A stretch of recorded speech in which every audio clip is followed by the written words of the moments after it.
사랑하는 여러분 안녕하십니까? 오늘 또 좋은 하루, 복 있는 하루, 건강한 하루가 되시기를 바랍니다. 어느덧 계절이 바뀌어져 가면서 이제 3월이 시작되고 있습니다. 3월은 봄의 계절, 청춘의 계절이죠. 청춘의 계절인 이 봄, 청춘이라고 말할 때요, 푸를 청자가 무엇을 형상화시켜 놨냐면요, 바로 그 우물가에서 이렇게 풀이 돋아나는 그러한 모습, 생기가 가득한 그러한 모습들을 이렇게 형상화시켜 놓은 것이 청자고요. 춘자는 햇빛을 받아서 자연 모든 만물들이 이렇게 생기 있게 활활 이렇게 커 오르는 그러한 모습들, 바로 이것이 춘자인 것이거든요. 그러니까 청춘이라고 하는 그러한 말이 바로 이 3월이라고 하는 그러한 계절, 봄의 계절을 의미하고 있습니다. 자연 모든 만물 속에 생기가 가득한 것처럼 여러분의 인생도 생기가 가득하고 하나님의 축복으로 가득한 새로운 이 봄이 되어지시기를 바랍니다. 오늘은요, 예배와 축도라는 제목으로 말씀을 드리려고 그러는데요. 제가 지난 몇 주간 동안에 예배에 대한 말씀을 쭉 드렸지 않습니까? 그 예배에 대한 말씀을 드리는 중에 예배의 맨 마지막 순서가 뭐지요? 축도인 것이거든요. 그래서 축도를 민수기 6장 24절에서 26절에 있는 말씀과 그리고 고린도후서 13장 13절에 있는 말씀을 중심으로 해서 이 축도라고 하는 것에 대해서 말씀을 드려보도록 하겠습니다. 민수기 6장 24절에서 26절까지 있는 말씀을 우리는 아론의 축도 그렇게 얘기를 하는데요. 그 내용은 이렇습니다. 여호와께서 내게 복을 주사 너를 지키시고 여호와께서 그 얼굴빛을 내게 비추어서 내게 은혜를 주시고 여호와께서 그 얼굴을 내게로 향하사 내게 평강 주시기를 원하노라 라는 그런 말씀으로 되어 있어요. 이 내용에 대한 설명은 조금 이따 다시 할게요. 그리고 이제 고린도후서 13장 13절에 있는 그 말씀은 어떤 뜻이냐 그러면 우리 주 예수 그리스도의 은혜와 하나님의 사랑과 성령의 교통하심이 너희 모든 물에게 있을지어다 라는 그러한 말씀이죠. 그래서 우리는 예배를 드릴 때 지금 이제 구약적인 아론의 축도의 내용은 담되 신약적인 고린도후서에 있는 그 말씀의 형식을 빌어서 그렇게 예배의 마무리를 축도로 이렇게 하는 것을 우리가 알 수 있잖아요. 이 예배는 제가 지난번에도 이렇게 쭉 몇 주간에 걸쳐서 말씀을 드렸던 것처럼 구약의 제사와 신약의 이 예배는 그 내용과 형식에 있어서 그것이 많이 다른 것을 우리가 볼 수가 있지요.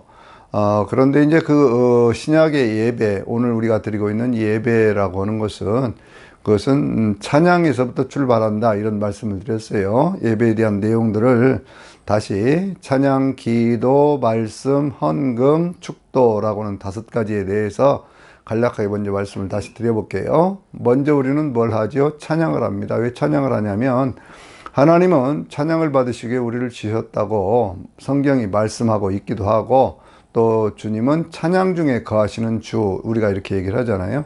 찬양이라고 하는 것은 우리 인간이 하나님 앞에 드릴 수 있는 최고의 예배이고 최고의 헌신이라고 하는 것이죠. 그래서 찬양은 입술의 열매, 우리가 그렇게 얘기하지 않습니까? 주님은 찬양 가운데 거하셔요. 찬양을 할 때 그 찬양 가운데 거하시는 모습을 요한계시록에 보면 주님의 보좌가 있는 곳에 하나님을 찬양하는 그 천사들이 있고 그리고 모든 피조물들의 찬양도 있고 모든 성도들의 찬양이 있는 곳에 하나님의 보좌가 있는 것을 우리가 알 수 있잖아요. 이 찬양이라고 하는 것 속에서 예수님은 태어나셨잖아요. 태어나실 때에도 하늘에는 하나님께 영광이요 땅에서는 기뻐하심을 입은 사람들 가운데 평화라고 하는 그러한 찬양 가운데 천군 천사의 찬양 가운데 태어나셨고 그리고 예수님이 승천하실 때에도 성도들의 어떤 찬양이 있었고 그리고 예수님께서 재림하실 때에도요 여전히 할렐루야 찬양 속에서 주님이 재림하신다. 계시록은 19장에서 이렇게 말씀하고 있습니다. 찬양할 때 악한 영들이 떠나가고요. 찬양할 때 묶여있던 문제에서부터 벗어나는 그러한 은혜가 있고요. 찬양할 때 우리는 주님을 깊이 만나게 될 뿐만 아니라 우리 인생에 있는 문제들이 해결이 되고 또 주님은 찬양 중에 다시 오시기 때문에 우리는 늘 찬양 가운데 살게 되어지는 것이죠. 찬양이라고 하는 그 말씀 속에 담겨 있는 그 깊은 뜻은 하나님을 높인다라고는 그러한 뜻이 있어서 찬양은 먼저 하나님의 영광을 드러내는 그 놀라운 내용들이 담겨져 있습니다. 하나님 아버지에 대한 그 깊고 깊은 신앙의 고백, 주님을 오로지 주님만을 바라보는 그 믿음, 이와 같은 것들이 우리가 부르는 찬송가 속에 담겨져 있고요. 그런가 하면 우리 인간이 살아오는 삶에서 여러 가지 많은 일들이 있지 않습니까?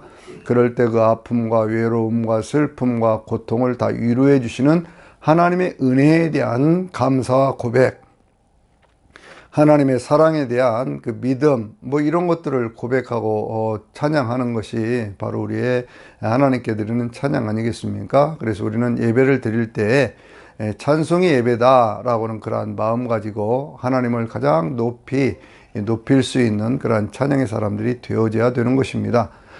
두 번째 우리가 늘 하는 것이 뭐예요? 기도죠, 기도. 찬송으로 하나님과의 영적인 코드를 맞춘 다음에 우리의 마음 문을 열어서 영으로 기도하고 마음으로 기도하고 몸으로 기도하는 바로 그것이 우리의 기도 아니겠습니까? 우리가 주님 앞에 내 마음의 모든 것들을 토로하면서 찬양으로 시작했던 그 모든 것 속에 감사를 담아서 그리고 이제 우리의 회개의 어떤 그런 내용이 있지요. 살아가다 보면 삶의 모든 것들을 의롭게 정직하게 바르게만 살아갈 수가 없잖아요. 그럴 때 우리가 살아가는 그런 과정 속에 주님이 주신 그 은혜에 대한 감사와 그리고 삶의 어떤 것들을 씻어내는 그런 기도가 있고, 그런 다음에 이제 주변에 있는 모든 사람들을 가슴에 품고 드리는 그러한 그 내용이 우리가 쉽게 말하면 중보의 기도 이런 형태를 띠게 되는 것입니다. 어떤 사람은 중보자는 오직 그 예수님 한 분인데 그 왜 우리가 중보 기도를 하느냐 이런 어리석은 소리를 하는 사람도 있어요. 그러나 하나님과 우리 사이에 오직 유일한 중보자는 예수 그리스도 한 분이시지만 주님이 뭐라고 말씀하셨어요? 너희가 내 이름으로 기도하라 라고 말씀을 하셨기 때문에 우리는 주님 앞에 주변에 있는 모든 사람들, 나라와 민족을 위해서 또 주변에 있는 가족들을 위해서, 교회를 위해서, 아프고 힘든 그러한 성도들을 위해서 기도하는 것은 당연한 것이고 그건 우리의 권리인 것입니다. 그 기도 속에서 우리는 영적으로 서로 교통할 수 있고, 아무리 멀리 떨어져 있는 사람이라고도요, 기도 속에서 만날 수가 있지 않습니까? 그리고 그 사람을 위해서 기도할 때 그 기도가 응답되는 역사는 예수님의 사역 가운데서도 많이 나타났던 것 아닙니까? 수르보니게 여인의 딸을 고치실 때도 그 아이, 귀신 들린 아이를 데리고 온 것도 아니었었어요. 그런데 그때 그 어머니의 그 기도를 들으시면서, 간청하는 모습을 들으시면서 그걸 보면서 딸아 내 믿음대로 된다, 네 딸이 나았다 이렇게 말씀을 하시니까 그 순간에 그 아이가 나았다. 이런 모습들은 성경의 여러 가지 다양한 부분으로 보여지고 있는 것이거든요. 그래서 우리가 늘 다른 사람들을 가슴에 품고 기도하는 것은 바로 그와 같은 이유가 있는 것입니다. 마음을 깨끗하게 하고 그 깨끗한 마음 속에서 하나님을 만난다고 했기 때문에 그 깨끗한 마음, 정직한 마음으로 내 마음에 영의 소원을 담아서 그렇게 기도하기 시작하면 하나님은 그 기도 속에서 내가 기도하는 그 대상에 변화가 일어날 수 있도록 하는 것, 바로 이것이 기도의 신비라고 하는 것입니다. 다른 사람들 위해서만 기도하는 것이 아니고요, 자기 자신을 위해서도 늘 기도해야 됩니다. 하나님의 사람으로 바르게 살 수 있도록 해 주십시오 하는 것이 가장 기본적인 기도지요. 우리가 예수 그리스도를 믿음으로 하나님의 자녀가 되었는데, 그럼 하나님의 자녀가 된 내 삶의 형편과 저지 속에서 하나님의 영광을 가리지 않고 하나님의 뜻을 드러낼 수 있는 너희는 세상의 빛이라고 말씀하신 그 하나님의 은혜를 증거하기 위해서 늘 우리는 기도하는 것, 이것이 우리의 삶의 습관이 되고 삶의 모습이 되어져야 됩니다. 우리는 늘 아버지 하나님 앞에 기도하지요. 찬양하면서 또 감사하면서 또 그리고 다른 사람을 위해서 간구하기 전에 회개하고, 그리고 그 다른 사람을 위해서 중보의 기도를 하고 그리고 간구하는 기도를 한 다음에 예수 그리스도의 이름으로 기도하는 것, 이 7가지 형식을 늘 생각을 하면서 기도할 때마다 늘 하나님 앞에 먼저 이렇게 찬양하는 그러한 모습, 그 속에서 내 삶의 모든 것들뿐만 아니라 다른 사람들의 삶의 문제를 끌어안고 기도할 수 있는, 그리고 항상 예수 그리스도의 이름으로 기도하는 그런 내용들이 우리의 삶의 기도가 되시기를 바랍니다. 세 번째로 우리가 이 말씀에 대한 얘기도 했지요. 말씀은 기록된 하나님의 말씀인 성경이 있고요. 그리고 우리 가운데 말씀이 육신이 되어 우리 가운데 하나님이 어떤 분인가를 보여주신 예수 그리스도가 하나님의 말씀이시고요. 그리고 이제 목회자들을 통해서 전해지는 그러한 그 설교가 그것이 말씀이라고 전에도 제가 말씀을 드렸어요. 성경을 통해서 우리는 하나님이 어떤 분인가를 알고 삼위일체 하나님은 어떤 분이냐라고 하는 것을 우리는 성경을 통해서 알고 하나님의 뜻이 무엇인가를 압니다. 이 세상이 어떻게 시작되었는가도 알고 이 세상의 모든 끝은 어떻게 되는가 라고 하는 것까지, 그 뒤에 영원한 천국은 무엇인가, 이 모든 것들은 성경에 담겨져 있는 것이죠. 성경의 계시는 완전한 계시입니다. 그러니까 창조에서부터 주님의 재림과 마지막 심판과 천국에 이르기까지의 모든 내용들이 다 담겨 있어서 그 내용들을 잘 익히면 우리가 신앙생활하는 데 있어서 우리의 삶의 지침이 되는 그 말씀으로 늘 새기며 살아갈 수가 있지요. 우리는 성경을 통해서 예수 그리스도가 어떤 분인가를 압니다. 하나님의 사랑이 우리 가운데 나타나신 바로 그분, 하나님의 자신이 우리 인간과 똑같은 모습으로 오셔서 우리를 구원하여 주신, 그리고 우리를 영원한 천국으로 인도하여 주시는 분, 우리에게 영생을 주시는 분, 예수 그리스도는 참 하나님이시고 영생이시다. 요한 사도가 요한 1서 5장 30절에서 그렇게 말씀을 했잖아요. 그런 것처럼 예수 그리스도를 통해서 우리는 하나님을 만나고 또 예수 그리스도가 어떻게 우리의 삶에 역사하시는지 그걸 통해서 하나님을 알 수 있게 되어지는 것이고, 하나님의 말씀이 우리의 삶에 어떻게 역사하고 있는가, 이런 것들을 아는 것은 예수 그리스도를 통해서 보여주신 하나님의 사랑이라고 하는 것이죠. 또 우리의 어떤 삶에 있어서 목회자들이 성경을 근거로 해서 하나님의 사랑에 대해서 증거하고 예수 그리스도의 구원에 대해서 증거를 하고 성령님이 오늘 우리 가운데서 어떻게 역사하시는가 라고 하는 것을 증언하는 것, 그래서 우리는 삶의 어떤 방향을 어떻게 잡고 살아야 되는지라고 하는 것을 설교를 통해서 익히게 됩니다. 때때로는 그 말씀이 우리를 책망할 수도 있고요, 때때로는 그 말씀이 우리를 교훈할 수도 있고요, 때때로는 우리를 위로하기도 하는, 구체적으로의 삶의 현장에서 적용하는 그러한 말씀의 내용들로 얘기를 하고 있죠. 그런데 어떤 경우에 그 말씀들이 하나님의 말씀인 성경에 벗어나고 예수 그리스도를 벗어난다면 그것은 하나님의 말씀이 아닌 것이 되어지는 거예요. 그래서 이것은 잘 분별하는 지혜가 필요하다, 그런 말씀도 제가 드렸잖아요.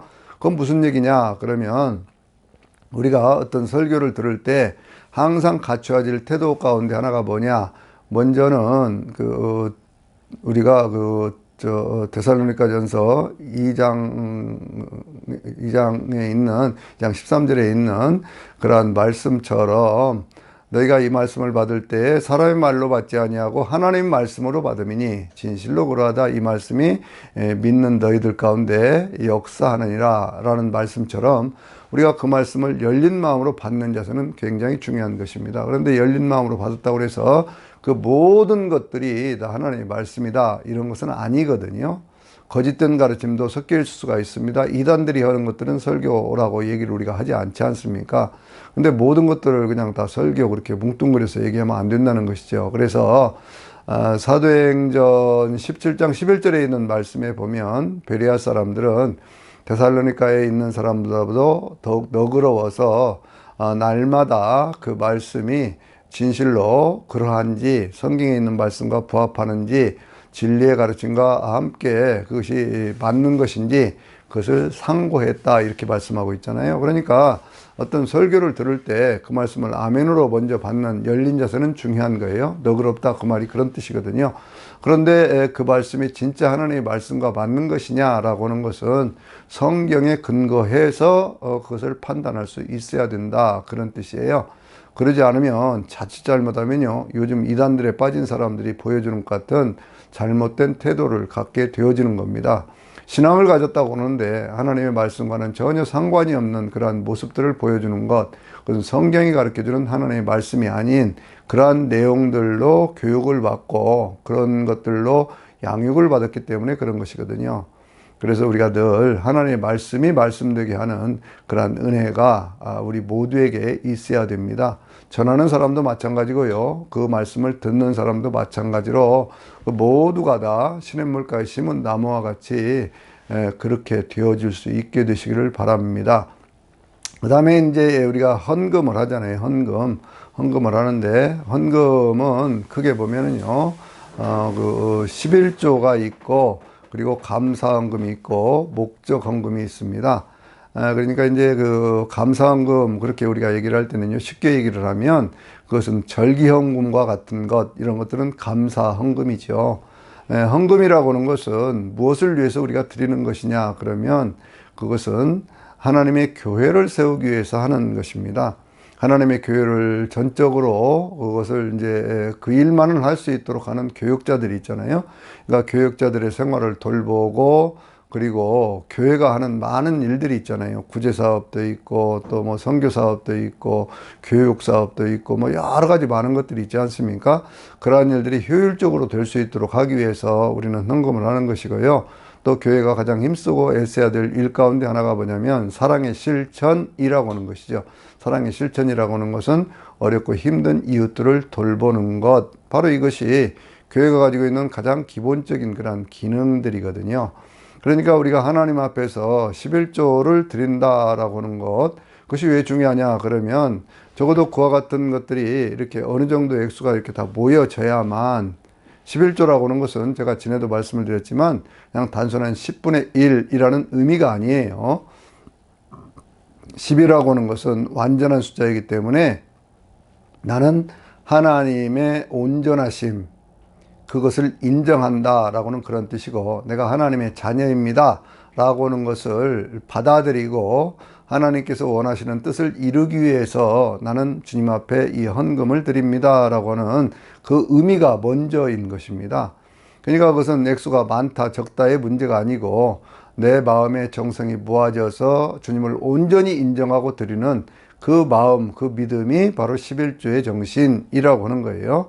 그래서 주님께서 약속을 하시기를, 네가 이렇게 하나님 앞에 11조를 드릴 때 하나님께서 네가 나를 인정한 것처럼 나도 온전히 내 삶을 축복하리라 라고는 그러한 약속의 말씀이 바로 말라기 3장에 있는 말씀 아닙니까?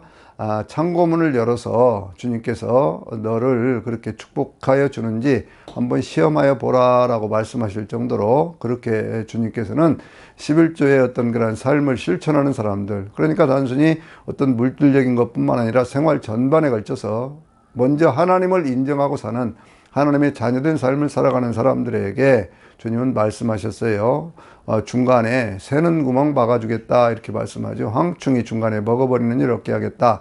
또 열매가 있기 전에 떨어지는 법 없게 하겠다. 내가 무엇인가를 도모할 때 그 일이 반드시 이루어지도록 내가 너를 축복하여 주리라, 그렇게 말씀을 했잖아요. 그리고 주님께서 계속해서 말씀하시기를, 이방에 있는 모든 사람들이 네가 사는 그 땅을 보고 그 땅이 정말 아름답다고 칭찬하는 그러한 모습들, 그런 것도 내가 너에게 주리라, 이렇게 약속을 하셔요. 그러니까 하나님께서는요, 우리가 살아가는 모든 삶의 현장을 알고 계신다 그거예요. 그것은 11조 생활을 실천하면서 받는 신앙의 체험 가운데 가장 큰 축복의 체험이기 때문에 이것은 믿음으로 결단하고 하는 겁니다. 어떤 사람들은요, 11조에 대한 얘기를 하면 그건 구약의 율법이지 신약의 뭔 그런 것을 하느냐, 그렇게 얘기를 하는 분들이 있는데 그것도 어리석은 얘기예요.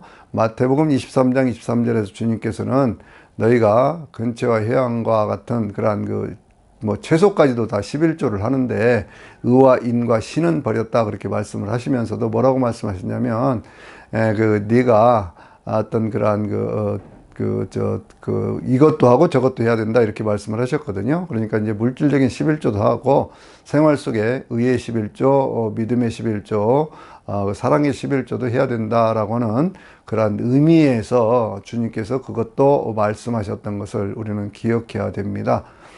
절기를 따라서 하나님 앞에 드리는 것은 우리가 부활절이라든지 혹은 또 뭐가 있습니까? 맥주감사절 혹은 또 추수감사절, 성탄절, 뭐 이런 대표적인 그러한 절기들에 주님께서 나에게 베풀으셨던 지나온 세월들에 대한 은혜, 시작의 은혜가 6월절이라고 하면 그러면 그것이 이제 바로 우리의 부활절, 새 생명이 시작된 것 아니겠습니까? 맥주감사절이라고 하는 것은 그것은 뭐예요? 중간감사 우리가 그렇게 얘기를 하잖아요. 우리가 살아가는 인생들 한 1년 이렇게 쭉 살아가는데 7월 첫 주 아닙니까? 그러니까 이제 주님 지난 6개월 내가 주님 앞에 은혜로 살았습니다. 앞으로 살아가는 모든 인생도 하나님의 은혜입니다. 라고 하는 그 감사의 마음을 담는 것이고요. 추수감사절은 또 한 해의 모든 농사들을 마치면서 그러면서 지금까지 살아온 것도 하나님의 은혜입니다. 내가 이제 천국 갈 수 있는 하나님의 백성으로서의 그 삶을 잘 준비하며 살겠습니다. 라고 하는 그러한 다짐과 결심과 감사가 있는 것이죠. 성탄절이 되면 하늘 보자 버리시고 우리 가운데 오신 그 주님을 생각하면서 주님이 나에게 베풀으신 새로운 인생을 살 수 있도록 하나님의 자녀가 될 수 있도록 만들어주신 바로 그 은혜에 대한 감사를 하는 겁니다. 그래서 이런 절기헌금은요, 그것은 꼭 하나님 앞에 구별해 드릴 수 있는 것, 그것도 믿음의 어떤 행위가 되는 거예요. 그리고 일상적인 어떤 그런 삶에 있어서 우리가 드리는 목적 헌금이라는 게 있죠. 그것이 다양한 모습 아닙니까? 뭐 건축헌금도 있을 수가 있고 장학헌금도 있을 수가 있고 선교헌금이 있을 수도 있고 구제헌금이 있을 수도 있고 그러는데 그것은 각자의 형편과 처지에 따라서 내가 하나님 앞에 소원하는 것들이 있다면 그 소원하는 것들을 하나님 앞에 감사의 제목을 담아서 기도의 제목을 담아서 그렇게 드리면 되는 것이다, 그런 얘기예요. 헌금에 시험 들지 마시기를 바랍니다. 헌금하다가 시험 드는 분들이 많아요. 돈 없어서 교회 못 다니겠다는 분들이 있는데 교회에 뭐 헌금으로 교회 다니는 건 아니에요. 헌금은 예배이기도 하기 때문에 그 예배에 잘 드릴 수 있는 그런 마음의 정성을 물질로 표현하는 것이지, 그것이 뭐 있고 없고를 떠나서 교회를 다닌다 안 다닌다, 이것은 시험 들어버린 거거든요. 그것이 아니라 내 삶의 형편과 처지에 따라서, 아니 무슨 하나님 아버지께서 무엇이 부족해서 뭐 사람들한테 무슨 뭐 물질을 헌금을 그걸 요구하시겠습니까? 그것은 교회의 필요에 의해서 그걸 구하는 것이고, 또 그렇게 함으로 해서 하나님의 뜻을 이루기를 원하고 계시는 것이죠. 이 우주 전체 무변 광대한 이 우주를 창조하신 하나님께서 도대체 무엇이 부족해서 사람들한테 헌금하라 그러겠습니까? 그것은요, 전혀 아니거든요. 그저 하나님 앞에 내가 감사한 마음으로 구별해서 드릴 수 있는 그러한 마음과 믿음, 이것이 중요한 것이다, 그렇게 생각하고 늘 헌금을 드릴 때마다 감사의 마음을 먼저 담아서 그렇게 할 수 있게 되시기를 바랍니다.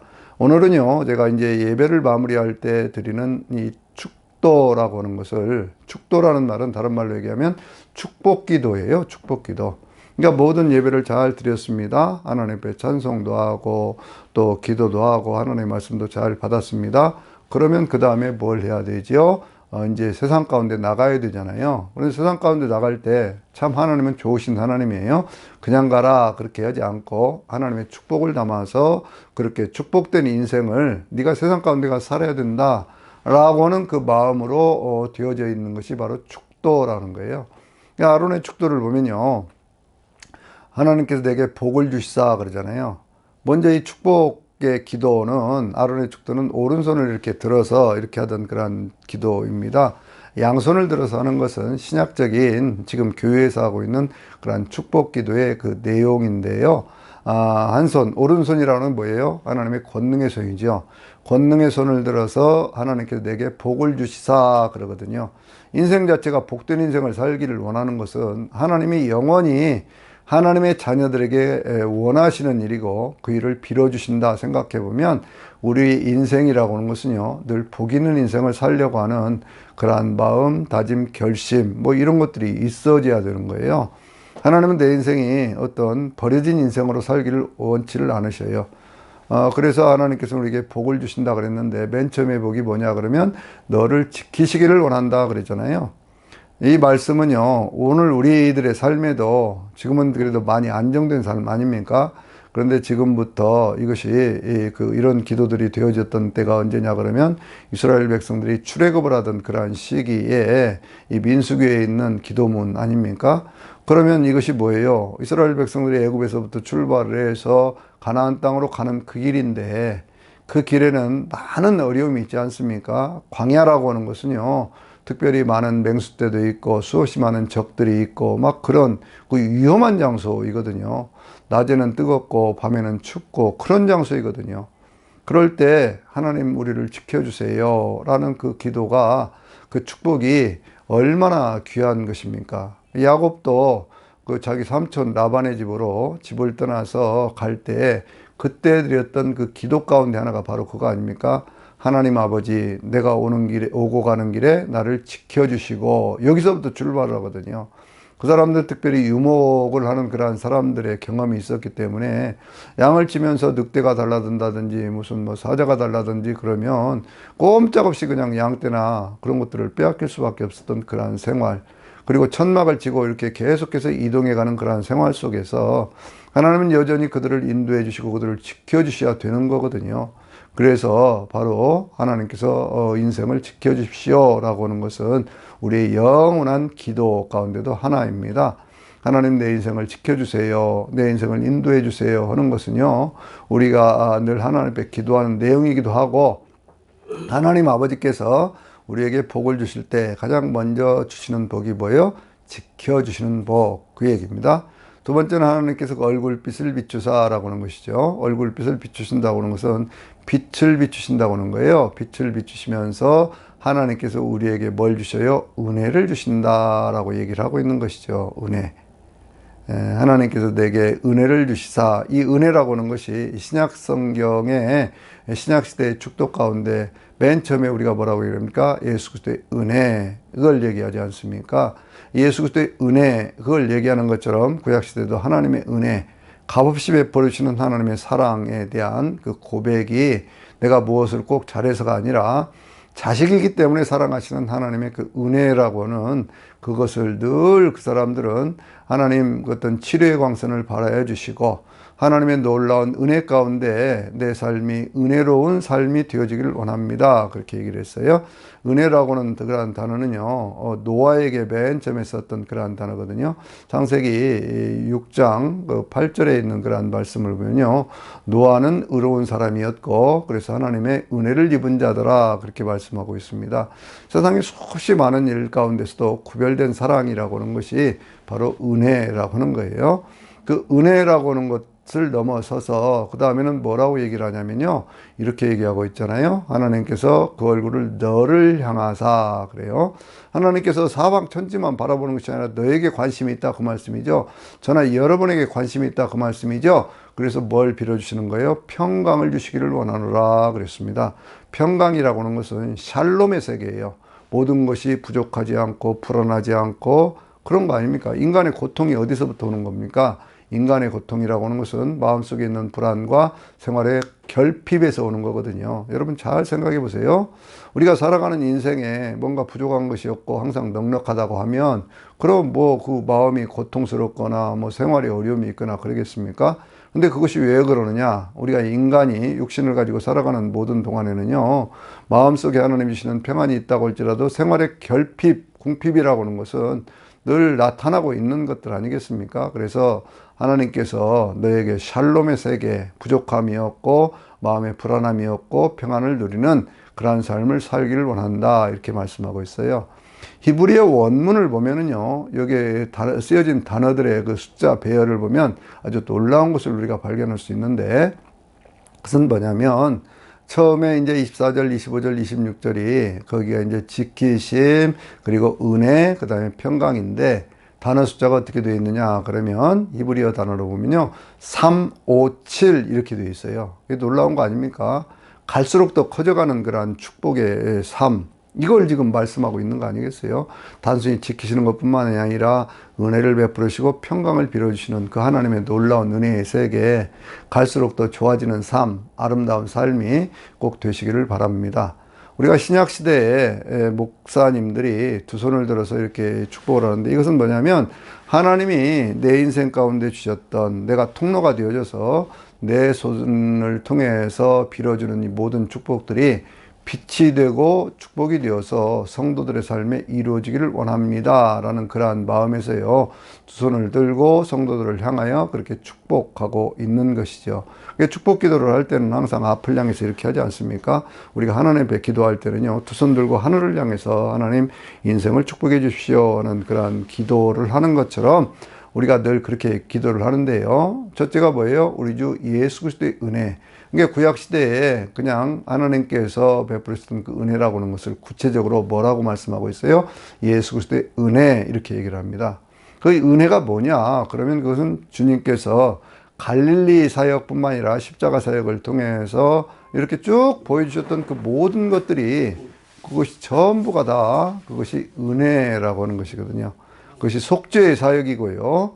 그리고 또 하나는 뭐냐면 치유의 사역입니다. 그러니까 속죄의 사역이라고 하는 것은 우리의 삶에 인생의 근본적인 고통의 문제, 이것이 죄의 문제 아닙니까? 이 죄의 문제를 해결해 주셨다라고 하는 그 속죄의 은혜. 그래서 우리가 구원을 받을 때도 우리가 은혜로 인하여 믿음으로 말미암아 구원을 받았나니 이는 너희에게서 난 것이 아니고 하나님의 선물이라, 에베소 2장 8절에서 말씀하고 있는 이유가 바로 거기에 있습니다. 사도 바울은요, 늘 모든 성도들을 향해서 편지를 써보낼 때 은혜와 평강, 혹은 은혜와 사랑과 평강, 이러한 말로 늘 성도들을 축복하면서 편지를 시작하거든요. 이 은혜, 항상 주님께서 내 인생의 모든 인생의 근본적인 삶의 고통의 문제인 죄의 문제를 해결하여 주시고, 그렇게 함으로 해서 내가 예수 믿고 하나님의 자녀가 되고, 그렇게 함으로 해서 하나님의 치유의 역사가 내 삶에 항상 나타난다 라고 하는 것을 믿으면서 그렇게 사시기를 바랍니다. 하나님의 사랑이라고 하는 것인데요, 하나님의 사랑은 창세 때부터 지금까지도 계속되고 있는 것이고 영원히 계속될 하나님의 그 본성이 사랑이죠. 하나님은 사랑이시다. 요한일서 4장 8절에서 요한 사도는 하나님이 어떤 분입니까? 라고 물었을 때 단 한마디로 하나님은 사랑이십니다, 이렇게 말씀하고 있지 않습니까? 그 하나님의 사랑은요, 지금 오늘을 살아가는 저나 여러분의 삶 속에 나타나고 있는 거예요. 그러니까 예수 그리스도의 은혜라고 하는 것은 그것이 늘 일상적인 것이기도 하지만, 시대를 나눠서 이렇게 생각을 해보면 과거에서부터 있었던 오늘까지 오는 모든 삶이 하나님의 은혜인 것이거든요. 지금까지 살아온 것 다 그 모든 것들이 우리 주님의 은혜 아니겠습니까? 그래서 은혜에 대한 감격이 있는 거예요. 여기까지 내가 내 힘으로 살아왔나? 아니지. 다 주님이 주신 은혜 가운데 살았지. 그럼 오늘 나는 무엇으로 살아가는가? 하나님의 사랑으로 산다. 이것이 축도의 두 번째 내용이에요. 나는 지금 하나님의 사랑으로 살아가고 있습니다 라고 하는 것이죠. 얼마나 참 놀라운 그러한 그 축복입니까? 살아가면서요, 사랑이라고 하는 것, 그것이 얼마나 귀한 것이냐고요. 그 사랑이라고 하는 것에 대해서는 더 이상 제가 설명하지 않아도 여러분들이 다 알고 있지 않습니까? 사랑이 무엇인가는 다 알고 있기 때문에. 그런데 그것이 이 천지 모든 만물을 창조하신 하나님이 내 아버지가 되셔서 나를 사랑하고 계신다고는 그 마음, 그 믿음이 우리의 삶을 풍요롭게 만들어가는 것이죠. 세 번째가 뭐지요? 그것이 바로 성령의 교통하심입니다. 우리의 일상적인 삶에 늘 동행하시면서 내 삶을 이렇게 미래로 인도해 가시는 그 하나님의 은혜, 교통이라는 것이 뭐예요? 커뮤니온이라고 하는 그것이 사귐이라고 하는 것이거든요. 그러니까 그레이스, 러브, 커뮤니온, 이 세 가지 이 단어를 가지고 이렇게 축복을 하고 있는데, 그 사귐이라고 하는 것은 다른 말로 바꿔본다면 동행이라고 하는 것이죠. 하나님은 한 번도 우리를 떠나신 적이 없고 우리의 삶을 인도해 가시는 하나님이시고, 우리의 삶에 치유해 주시고, 우리의 삶에 상담도 해 주시고, 우리의 삶을 변호도 해 주시고 하는 이 모든 일들, 앞날에 대한 두려움과 걱정과 염려가 없도록 우리와 늘 함께 하시는 그 성령님의 그 역사, 그것을 성령의 교통하심, 이렇게 얘기를 하는 거예요. 그러니까 하나님과 하나 되는 삶을 살아간다라고 하는 것을 얘기하고 있는 것이거든요. 그러니까 이 축도를 위해 예배의 맨 마지막 시간에 이렇게 하느냐 그러면, 이제 목회자들이 어떤 설교를 통해서 했던 그 모든 말씀들을 한번 이렇게 마무리를 하면서 그 말씀의 내용을 담아서 맨 마지막에 마무리할 때는 꼭 예수 그리스도의 은혜, 하나님의 사랑, 성령의 교통하심이 항상 너희 모든 무리와 함께 있기를 원한다, 이렇게 얘기를 하잖아요. 항상이에요. 항상. 항상. 언제나 어디서나 무엇을 하든지 내가 어느 때든지 항상 주님은 나와 함께 하신다고는 그 믿음이 있을 때 우리는 예배를 마치고 생활 속에 예배로 나아갈 수 있는 것 아닙니까? 그냥 세상에 나아가서 내가 하나님의 자녀로 이제는 힘차게 살겠습니다. 주님, 내가 주님을 찬양했습니다. 주님 앞에 이렇게 기도했습니다. 주님의 말씀대로 살아보겠다고 다짐을 하고 주님 앞에 이런 헌신의 모습을 보였습니다. 그랬더니 하나님 나를 이렇게 축복해 주셨군요. 그러니 나는 세상 가운데 나가서 하나님의 자녀답게 살겠습니다 하는 기쁨과 감사가 있는 것, 이것이 바로 예배라고 하는 것이고요. 그래서 축도가 맨 마지막에 있는 이유가 세상을 향해서 파송하기 전에 축복하고 보낸다라고 하는 그 하나님의 놀라운 사랑과 은혜가 담겨져 있다라는 것을 늘 받아들이시고, 예배를 드릴 때마다요, 저는 우스갯소리도 그런 얘기를 합니다. 예배 시간이 좀 늦었어도 꼭 축복 기도는 받고 가라, 그런 얘기도 하거든요. 근데 어떤 분들은 보면 앞에서 실컷 예배 드리고 설교 듣고 나면 나가는 분들이 있어요. 그것은 예배가 뭔가를 잘 모르는 거예요. 오히려 축복 기도를 통해서 하나님이 나를 얼마나 사랑하시는가를 그것을 체험하고, 그렇게 하면서 예배를 마치고 가는 게 더 좋지 않겠습니까?